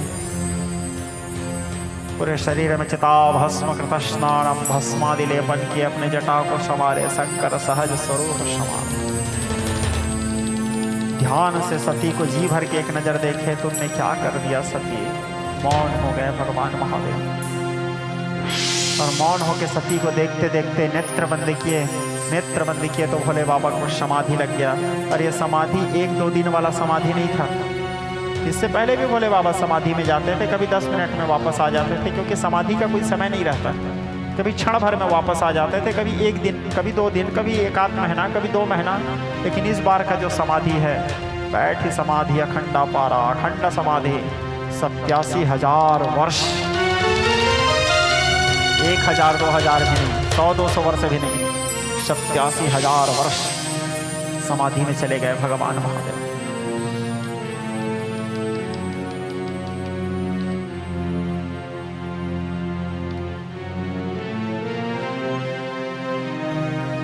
माता सती शिव जी को देखने लगी। माता सती भी समझ गई, वो भी तो आदि शक्ति है, कि मेरे प्राणनाथ मेरा त्याग कर चुके हैं। भले बोले नहीं मेरे को, कि मेरा त्याग कर चुके हैं। माता के नेत्रों से विरल अश्रुपात होने लगे। अन्न का त्याग कर दी, जल का त्याग कर दी, शरीर कृश हो गया, दुर्बल हो गया, क्षीर्ण हो गया। निरंतर आंखों से आंसू के धार बहने लगते थे और माता के मन में केवल एक ही भाव, महादेव के लिए, सदा शिव के लिए।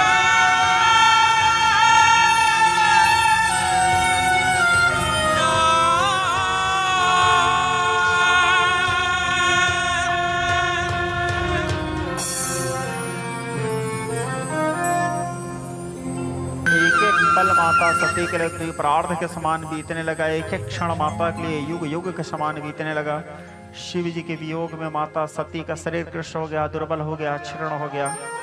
इसी बीच में एक दिन की बात है, दक्ष प्रजापति भगवान महादेव को चिढ़ाने के लिए एक यज्ञ करते हैं।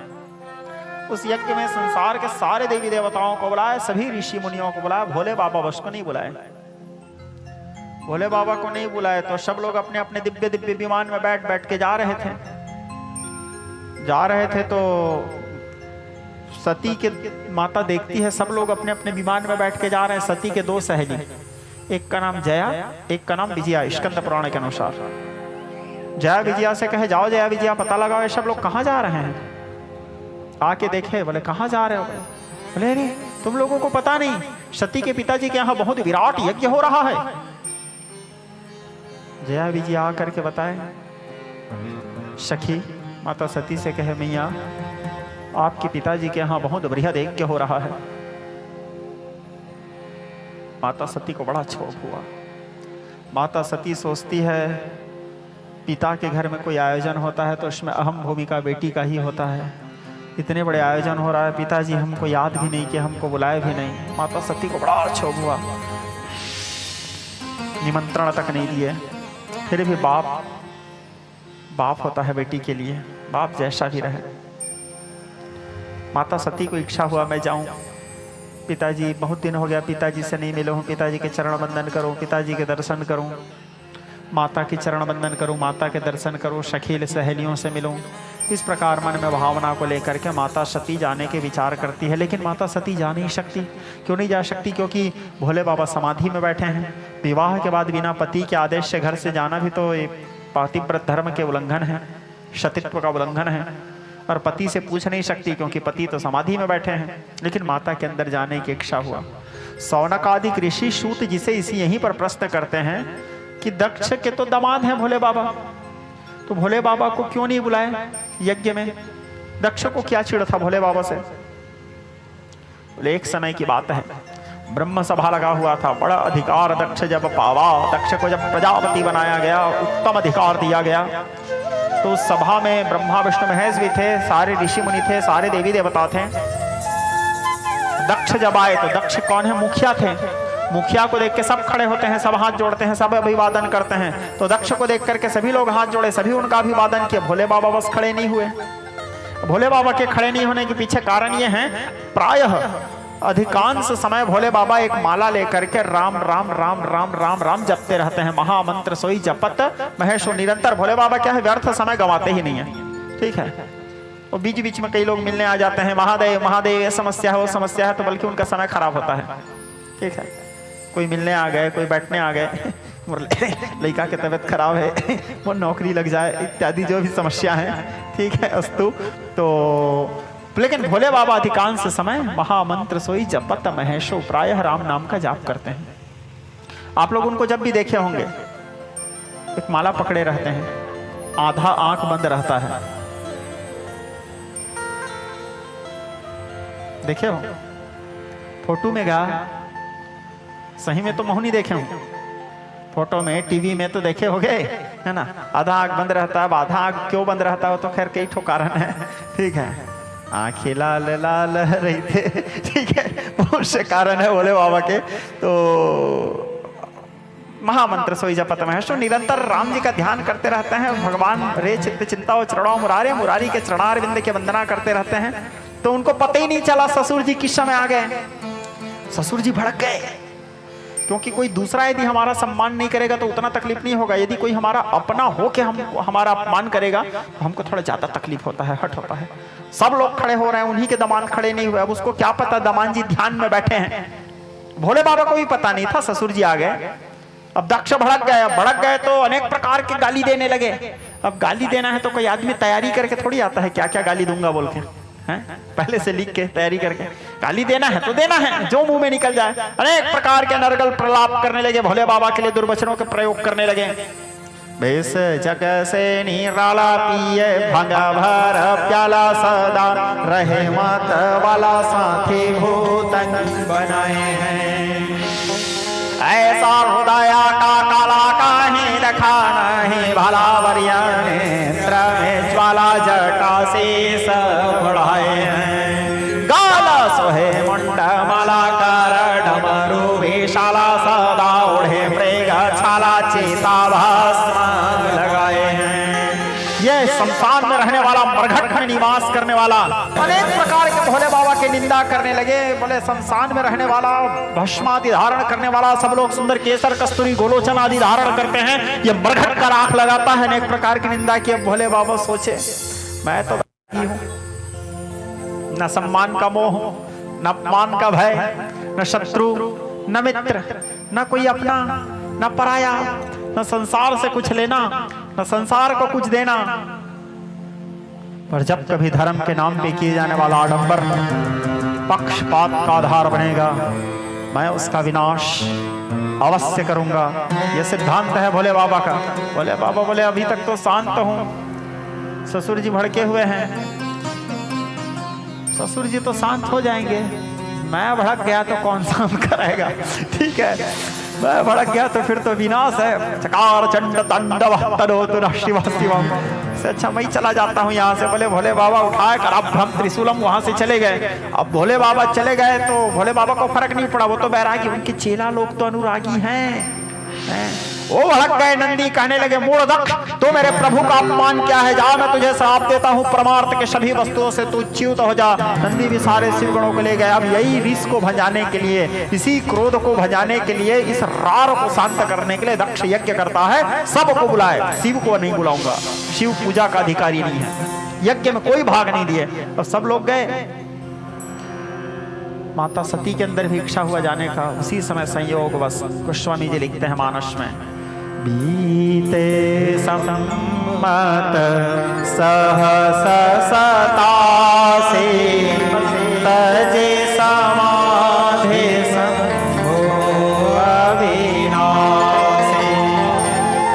राम नाम शिव सुमिरन लागे, जाने उमा जगतपति जागे। राम राम राम राम कहते हुए भोले बाबा नेत्र खोले। जैसे माता देखी भोले बाबा नेत्र खोले, जगदम्बा प्रसन्न हो जाती है। इधर ससुर जी के यहाँ यज्ञ चल रहा है और इधर भोले बाबा, देखो ना भोले बाबा बड़े भोले हैं, लेकिन यहाँ पे थोड़ा सा गड़बड़ है। इतना दिन तक भोले बाबा का समाधि नहीं टूटा, आज ही टूटना था जी समाधि। समाधि नहीं टूट रहा है, ये दक्ष का तकदीर फूट रहा है। ठीक है, माता के अंदर इच्छा हुआ यज्ञ में जाने का। इधर भोले बाबा राम राम कहते हुए नेत्र खोले। जैसे जगदम्बा देखी आई, आकर के चरण वंदन की, उनके चरणों में प्रणाम की। शंभ शंभो महादेव दया सागर सदा शिव, मम चित्त भ्रमरो नित्यम तवस्तु पद पंकजे। हे भगवान सदा शिव, मेरा मन रूपी भौरा सदैव आपके चरण रूपी कमल में विचरण करता रहे। प्रणाम करती है। प्रणाम करने के बाद माता को देखे भोले बाबा, कहे देवी बड़े प्रसन्न लग रहे हो, देवी प्रपन्नार्ति, ऐसा लग रहा है मानो कुछ पूछना चाह रहे हो। माता कहती है स्वामी पिताजी के यहाँ हो रहा है, यदि आपके आदेश हो तो मैं जाऊं। भोले बाबा बोले देखो, एक तो पहला चीज, जिस जगह में पति का सम्मान न हो उस जगह नहीं जाना चाहिए।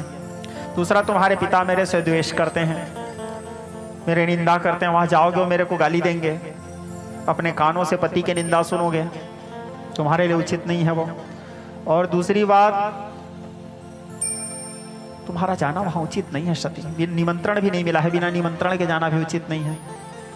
माता क्रोध करती है। माता क्रोध करती है तो माता का स्वभाव है, उसके ओंठ कांपने लगते हैं।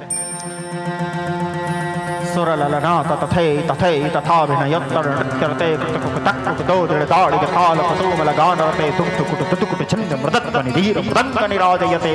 जय जय हे महिषासुरमर्दनि रम्यकपर्दनि शैलसुते। विजित सहस्त्र करैक सहस्त्र करैक सहस्त्र करैक नते कृत तारक शंकर तारक सोनुते सुरत समाधि समान समाधि समान समाधि सुजाप्यरते। जय जय हे महिषासुर मर्दनि रम्य कपर्दनि शैलसुते। जब माता के होंठ फड़फड़ाने लगे, भव ने देखा भवानी को, बोले भगवती क्रोध कर रही है। अब भगवती के क्रोध ऐसे है, भगवती क्षण भर में पूरा सृष्टि को खत्म कर दे यदि अपने आप मर गई तो। आदि शक्ति है, उसके क्रोध से भोले बाबा भी डरते हैं, तो उनको शांत करने के लिए पैर के नीचे सोना पड़ता है भोले बाबा। बोले अब जो हो रहा है भी हरि की इच्छा है। मन में विचार किए, हरि इच्छा भावी बलवाना हृदय विचार संघोषो जाना। राम करण चाहन सोई होई करे अन्यथा नहीं कोई। जो मेरे राम की सोच के रखे हैं वो तो होने वाला है यार, हो के ही रहेगा। बोले जाओ सती तुम्हारा कल्याण हो। साथ में रुद्रगणों को बोले जाओ रे अपने माता के साथ रहना, ध्यान रखना। बोले सारे रुद्रगण साथ में गए। माता सती वहां जाके देखती है यज्ञ में रुद्र भागम, यज्ञ में सब लोगों के लिए आसन दिया गया है, सब लोगों के लिए यज्ञ में भाग है। केवल भोले बाबा के लिए यज्ञ में आसन नहीं दिया गया है, केवल भोले बाबा के लिए यज्ञ में भाग नहीं है। ना उनके पिताजी उनसे बात कर रहे हैं, ना उनके माता, ना उनके सखी, ना सहेली, ना उनके बहनें। और दक्ष जैसे सती को देखे क्रोध में आ गए। बोले मैं शिव को निमंत्रण नहीं दिया तो वो अघोरी, वो कपाली सम्मान पाने के लिए नारी का सहयोग लिया है, नारी का आड़ा लेके अपने पत्नी को भेजा है ताकि मैं पुत्री के मोह के वशीभूत होकर के उसको बुलाऊं सम्मान पाने के लोलुप। वो कपाली जब शिव जी की निंदा माता सुनी, तब माता सुनी रह गया, उनके पूरे शरीर कंपायमान होने लगे। शिव शिवे से निकले के वादनी तम तम पादनी झम झम के मट मट लोचनी झट झट देहनी झप झप हासनी तम दम के गद गद लापनी थन थन गामनी रण रण रोदनी रण रण के हट हासनी मागो टाक टेक भाषा तापना ले ताड़ी नाम महिमा। चित्र क्रोध करती है भगवती, उनके पूरे शरीर कंपायमान होने लगे और कहती है मोड़ दक्ष, मैं चाहूं तो इसे क्षण तेरा प्राण ले सकती हूँ, लेकिन यदि मैं तेरा प्राण ली तो आने वाला इतिहास कहेगा एक पुत्री अपने पिता प्राण ली है। लेकिन तेरे जैसे शिवद्रोही के तेज से मेरा जन्म हुआ है, इसलिए तजी हूं तुरंत देह के ही हेतु, इसलिए मैं इस देह का ही त्याग कर देती हूँ। इस प्रकार कह करके भगवती पीले रंग के वस्त्र परिधान करती है, उत्तर दिशा की ओर मुंह की और उत्तर दिशा की ओर मुंह करके नारायण जी के स्मरण करती है। शिव जी के स्मरण नहीं की, नारायण जी के की। क्या कहती है नारायण जी से? मरत सती हरि सन बर मांगा, जनम जनम शिव पद अनुरागा। जन्म जन्मांतर मेरा मन भगवान सदा शिव के चरणों में लगा रहे। ये नारायण जी से वरदान मांगी। कल के कथा में, परसों के कथा में मैं आप लोगों को बताया हूँ, शिव जी को पाना है तो नारायण जी को प्रसन्न करना पड़ेगा। ठीक है, तो नारायण जी से वरदान मांगती है, क्योंकि शिव जी ऐसे नाराज है मेरे से। वरदान मांगूंगी और नहीं दिए तो सीधा नारायण जी से मांगती हूँ। नारायण जी तथास्तु बोल दिए, यानी शिव जी को वरदान देना ही पड़ेगा। इसलिए मरत सती हरि सन बर मांगा, भगवान नारायण के स्मरण करती है और शिव जी के चरणारविंद के वंदना करते हुए अपने नख के अग्रभाग से पंचाग्नि वर्ण करती है, योगाग्नि प्रकट करती है। माता सती के शरीर जलने लगा। जैसे सती के शरीर जलने लगा, वहां यज्ञ में जितने लोग थे सब लोग वहां से भाग गए। कुछ लोग जो लोग बुद्धिमान थे, बुद्धिमान यानी अग्र सोची सदा सुखी, जो जानते थे इसका परिणाम क्या हो सकता है, या जिन लोगों को महादेव के क्रोध का थोड़ा सा भी अंदाजा था, बड़े दिन हो गया भोले बाबा प्रसन्न रहते हैं, गुस्सा नहीं होते। अरे तूफान से पहले का सन्नाटा है ना, उसके मुस्कुराहट के पीछे ज्वालामुखी है। ठीक है, जो देखा है वही जानता है। तो जो लोग बुद्धिमान थे, जानते थे, भाग गए वहां से। अब जो लोग थोड़े ज्यादा बुद्धिमान थे, बुद्धिमान भी दो प्रकार का होता है लल्ला, एक बुद्धिमान एक ज्यादा बुद्धिमान। ठीक है, तो जो ज्यादा बुद्धिमान थे, जो होगा देखेंगे बोल के रुक गए थे। देखेंगे क्या, भोगेंगे, भोगने के लिए रुक गए थे लोग। अब बुद्धिमान लोग तो वहां से गए। अगम्य नारदात, माता सती के शरीर वहां जल करके प्राण सर्जित होता है, दिव्य लोक प्रस्थान के शरीर जल करके गिर पड़ा। दक्ष भी अब घबराने लगा, क्योंकि जानता तो दक्ष भी था, भले चिढ़ता था बात अलग है, लेकिन शिव जी के क्रोध को कौन नहीं जानता है। उसके दुश्मन भी घबराते हैं। सह पाव यदि प्रतिघात मेरा मुझ पर आघात तभी करना भयभीत पराजय से गर हो रण की शुरुआत नहीं करना। हवाले हैं, ठीक है। मैं शंकर का वह क्रोधा नल कर सकता जबकि छार छार डमरू की वह प्रलय ध्वनि हूँ जिसमें रचता भीषण सहार रणचंडी की अतिक्त प्यास में दुर्गा का उद्भटहास में यम की प्रलयंकर पुकार जलते मरघट आधार निरंतर मन की ज्वाला में जगती में आग लगा दूं मैं यदि भगत उठे जल अंबर जल चेतन तो कैसा नारद जी पहुंचे भोले बाबा के पास और जाकर के भगवान महादेव से कहते हैं महादेव दक्ष यज्ञ में माता सती देह त्याग की। जैसे भोले बाबा सुने, चूंकि सती से तो अथाह अनंत प्रेम करते थे, जैसे सुने भोले बाबा विचित्र नृत्य करना आरंभ किए सती के वियोग में। जटा कटा हसम भ्रम भ्रमण निलिम निर्झरी विलोल बीच वल्लरी विराजमान मूर्धनि भगत भगत भगत ज्वलल ललाट पट्ट पावते किशोर चंद्र से खड़े रति प्रतिक्षणम नमः अखर सर्व मंगला कला कदम मंदिरे सप्रवाह वादरे वेद प्रवाह भूतम रातकम रातकम भवातकम पखातकम गजल कंत कंत भजे त्रिचित्र तल्पयो भजन वक्ति कष्टयो गरिष्ठ रत्नवष्टयो सवक्ति पक्ष पक्षयो रणोरंगचक्षुषो प्रजामहि महन्द्रयो प्रवक्ति कह कदा सदा शिवं भजाम्यहम्। विचित्र नृत्य करने लगे भगवान महादेव, विचित्र तांडव नृत्य करने लगे भगवान महादेव। भुजंगमश्वसा नाचते नाचते अपने जटा कलाप को खाड़े पृथ्वी पर फेंके। अत्यंत विचित्र काल के समान पुरुष प्रकट हुए, लौह के समान उनका शरीर था। घोर गर्जन करने लगे, लंबा लंबा श्वास लेने लगे, हाथ जोड़ करके कहने लगे काराचारणा कर्तम वाह कायजम कर्मजम वा श्रवण नयनजम वा मानसम वा पराधम विहतम विहितम वा सर्वमे तत्क्षमस्व। जय जय करुणाब्धे श्री महादेव शंभो। हे पिता महाराज, हे भगवान महारुद्र, मेरे भीतर व्याप्त सारे ऊर्जा आपके द्वारा प्रदत्त है। आदेश कीजिए भगवान महारुद्र, मैं आपके कौन से अभिष्ट कार्य को सिद्ध करूं। भगवान महादेव कहे जाओ वीरभद्र, जा करके दक्ष यज्ञ विध्वंस करो। जो तुम्हारे मार्ग रोकने का प्रयास करे, चाहे वो देव हो, दानव हो, यक्ष हो, गंधर्व हो, किम पुरुष हो, ऋषि हो, सबको मार्ग से हटाते हुए जा करके दक्ष यज्ञ विध्वंस करो। दक्ष को उसके कर्म का उचित दंड प्रदान करो। वीरभद्र एक हाथ में खड़ग एक हाथ में त्रिशूल लेकर के चलने लगे। उनके भीतर केवल एक ही भाव, हर हर शंकर जय जय शंकर, हर हर शंकर जय जय शंकर, हर हर शंकर जय जय शंकर। एकमात्र भाव लेके शिव शासनतः शिव शासनतः शिव शासनतः शिव शासनतः भगवान सदा शिव के अनुशासन लेकर के चलने लगे। एक ही लक्ष्य वीरभद्र के दक्ष। जब वीरभद्र चलने लगे, पृथ्वी में कहीं पे भूकंप, ज्वालामुखी, जहां पे उनके चरण पड़ते थे वहां से ज्वालामुखी प्रकट होते थे। पूरा ब्रह्मांड कंपायमान होने लगा। दक्ष को पता चला कि कोई यही रुपया को भेजा है शिव मुझे मारने के लिए। दक्ष भी परम वैष्णव था, भगवान नारायण के परम भक्त। 1.25 लाख अपराजय योद्धा प्रकट कर दिए मंत्र विद्या से, और 1.25 लाख अपराजय योद्धाओं को बोले जाओ योद्धाओं वीरभद्र के मार्ग रोको। सारे योद्धा आकर के वीरभद्र के मार्ग रोकने के लिए खड़े हुए। वीरभद्र जैसे योद्धाओं को देखे, वीरभद्र को ऐसे प्रतीत होने लगा मानो हिरण के झुंड शेर के सामने आ रहा है स्वयं चल के। कालो नहीं आता वयमेव याता, काल स्वयं नहीं आता, हम जाते हैं काल के पास।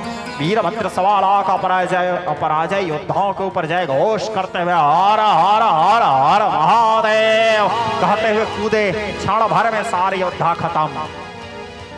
जब दक्ष को पता चला कि क्षण भर में सारे योद्धा खत्म हो गए, अब दक्ष घबराने लगा। अब दक्ष को लगा अब मैं मरूंगा, अब मैं मरूंगा। ठीक है, ब्रह्मा जी के पास गए। ब्रह्मा जी उनके पिताजी थे। ब्रह्मा जी को बोले पिताजी बचा लो पिताजी। ब्रह्मा जी बोले यार गलत जगह भीड़ के आता है, बोलता है बचा लो। कहाँ से बचाऊंगा यार, तू जहाँ लिया है वो ठीक नहीं है। बोले बचा लो ना पिताजी। बोले तेरे को बचाने के चक्कर में मैं मर जाऊंगा बेटा, ठीक है तेरा कल। बोले ब्रह्मा जी वहां से गए, नारायण जी के पास गए। नारायण जी को बोले प्रभु बचा लो प्रभु, जीवन भर आपका उपासना किया, आपका आराधना किया हूँ, बचा लो नारायण, मैं आपका शरण में हूँ। नारायण जी बोले जिससे बचाने के लिए बोल रहे हो उससे कौन बचा सकता है पुत्र, हैं मेरे को काहे विवश कर रहे हो। ठीक है, और उसके क्रोध है, और वो भी काल को भेजा है वो, बचा लो प्रभु। बोले बचाऊंगा कैसे नहीं यार, ठीक है, जीवन भर मेरा भक्ति क्या, आज तेरे को नहीं बचाऊंगा तो संसार मेरे को भक्त वत्सल कैसे कहेंगे, मैं फंस गया हूं। गौ यार, दक्ष बोले। तो उसके बाद नारायण जी बोले लेकिन जाते जाते तेरे को बोल के जा रहा हूं, प्रयास करूंगा बचाने का, बचेगा कि नहीं इसका गारंटी नहीं है, ठीक है, प्रयास करूंगा क्योंकि तू मेरा भक्त है, प्रयास करूंगा, लेकिन जिससे भिड़ा है मैं खुद उसका भक्त हूं बोले, ठीक है, जा रहा हूं बोले। भगवान नारायण आए सामने खड़े हुए, बोले सावधान वीरभद्र। वीरभद्र तो मतंग होके चल रहे थे, नारायण जी को देखे रुक गए, बोले वापस चले जाओ वीरभद्र। वीरभद्र बोले कैसे वापस चले जाओ नारायण, आपके चरणारविंद की वंदना करते हुए आपसे कामना करता हूं कि आप यहां से हट जाओ, मेरे मार्ग को छोड़ दो नारायण, क्योंकि आप तो मेरे आराध्य के भी आराध्य हो, आप मेरे आराध्य के भी आराध्य हो। दक्ष अन्यायी है, आताताई है, उसके द्वारा किए गए अपराध को आप जानते हो और उसके रक्षा करने के लिए आप खड़े हो। आप तो धर्म के मूर्तिमान स्वरूप हो, धर्म की रक्षा के लिए युगों युगों में अवतार लेते हो, अधर्मी के पक्ष में खड़ा न हो नारायण। और आप ये जानते हो कि ना तो मैं आपके ऊपर अस्त्र संघान कर सकता हूँ, क्योंकि यदि आपके ऊपर शस्त्र का प्रयोग किया तो ये मेरे आराध्य का अपमान होगा, और मैं यहाँ से वापस भी नहीं लौट सकता क्योंकि मेरे आराध्य के आदेश है, मुझे विवश न करो नारायण। नारायण जी बोले या तो मेरे को मार्ग से हटाओ या तो तुम चले जाओ। बोले वे दोनों नहीं कर सकता मैं। नारायण जी उसको नारायण पास में बांध दिए। जब नारायण जी उसको नारायण पास में बांधे, अब वीरभद्र बंध गए, क्योंकि नारायण के पास को तोड़ना भी संभव नहीं। वीरभद्र आर्तनाद करने लगे, करुण पुकार करने लगे भगवान महादेव ने।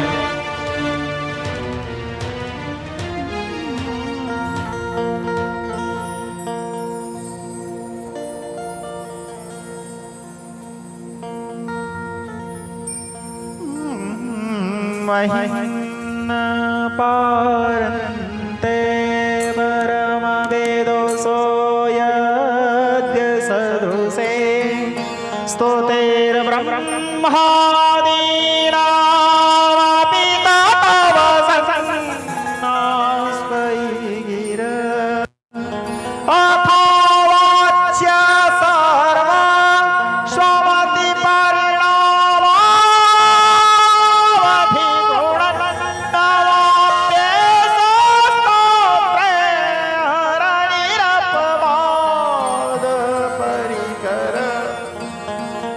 जब महादेव के आर्तनाद किए भगवान महादेव समझ गए कि वीरभद्र के मार्ग को नारायण रोक रहे हैं। ठीक उसी समय भगवान नारायण को अब कैसे वीरभद्र से उनको बचाएं, और वीरभद्र को कैसे नारायण से बचाएं, तो महादेव क्या किए, पहले तो दक्षिण भाग के जटा उखाड़े थे, अब वाम भाग के जटा उखाड़े। देवी भागवत के कथानुसार वाम भाग के जटा उखाड़े, वाम भाग शक्ति का है, जटा उखाड़े पृथ्वी पर पटके एक भयावह दिव्य बाला मदगर्विता बाला प्रकट होती है। अत्यंत विचित्र क्रोधमय स्वरूप उनका, कराल बदनाम घोरा विचित्र स्वरूप उनका, भगवती महाकाली। भगवान महादेव कहे जाओ भद्रकाली, वीरभद्र के सहायता प्रदान करो। अब भद्रकाली किलकारी मारते हुए चली। किलकारत देविया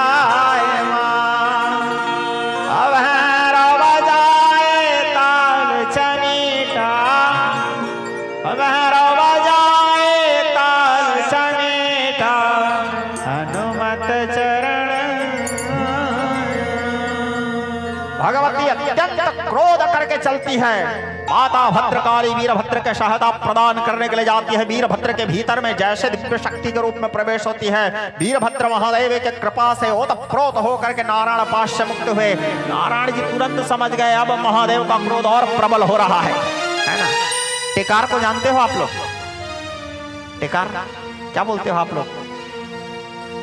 क्या बोलते हो जी? आगी माछी, आग मक्खी जानते हो? हैं क्या बोलते हो आप? हाँ, उसको जबरदस्ती जाके उंगली करोगे हैं, अपने जगह में हैं, तो तुम मरोगे आप, तो इसको जबरदस्ती उंगली करना ठीक नहीं। बोले हैं भन बनाएगा, और बोले नारायण जी विचार किया अब मेरा चला जाना ठीक है यहाँ से। बोले तेरा कल्याण हो दक्ष, भगवान होने के नाते जहां तक देख तो तेरे जैसे अधर्मी हैं, महादेव से द्रोह किया है, फिर भी जीवन भर मेरा भक्ति किया, शरण में आया था तो बचाने का प्रयास किया, लेकिन तू तो गलत जगह भिड़ा था, तेरे को भी कर्म दंड मिलना जरूरी है, न्यायो ही दंडा कृति सावतार, तेरा कल्याण हो दक्ष बोल के नारायण जी भी वहां से अंतर ध्यान। अब वीरभद्र गए, शिवगण जो लोग थे कोई प्रांगवांसन तोड़ दिए, कोई यज्ञ कुंड तोड़ दिए, कोई भोजनालय तोड़ दिए, सब पूरा विध्वंस। अब वीरभद्र दक्ष के युद्ध आरंभ हुआ, युद्ध करते करते करते वीरभद्र उठाया खड़ग दक्ष के गला में प्रहार हैं, दक्ष के गला शरीर से अलग, दक्ष के सिर को स्वाहा, यज्ञ विध्वंस। अब बिना जजमान के यज्ञ कैसे पूरा होगा? कोई यज्ञ हम शुरू किए हैं, जजमान रहेगा तब तो यज्ञ पूरा होगा, जजमान ही नहीं तो यज्ञ कैसे पूरा होगा? अब जजमान तो मर गए, आधा बीच में यज्ञ रुक गया। सब लोग बड़े चिंतित हुए, नारायण जी के पास गए और जाके नारायण जी से बोले यज्ञ के देवता कौन है? नारायण। यज्ञ के देवता नारायण को कहा गया है, यज्ञ नारायण भगवान। बोले प्रभु यज्ञ पूरा करवाओ। नारायण जी बोले ठीक है। नारायण जी सब लोगों को लेकर के भोले बाबा के पास आए कैलाश, और आकर के भोले बाबा के मनाने लगे, भोले बाबा के प्रार्थना करने लगे। क्या प्रार्थना करने लगे उसको अब कल बताऊंगा, ठीक है। श्री सूत जी कहने लगे शौनक आदि ऋषियों, आज मैंने तुम्हारे वास्ते यहाँ तक की कथा को कहा, आगे तुम्हारे क्या सुनने की इच्छा है? जय जय श्रीमत्रे शिव महापुराणे शिव शक्ति लीला प्रसंगे दिवस विश्राम पार्वती पतये हर हर हर महादेव शंभो।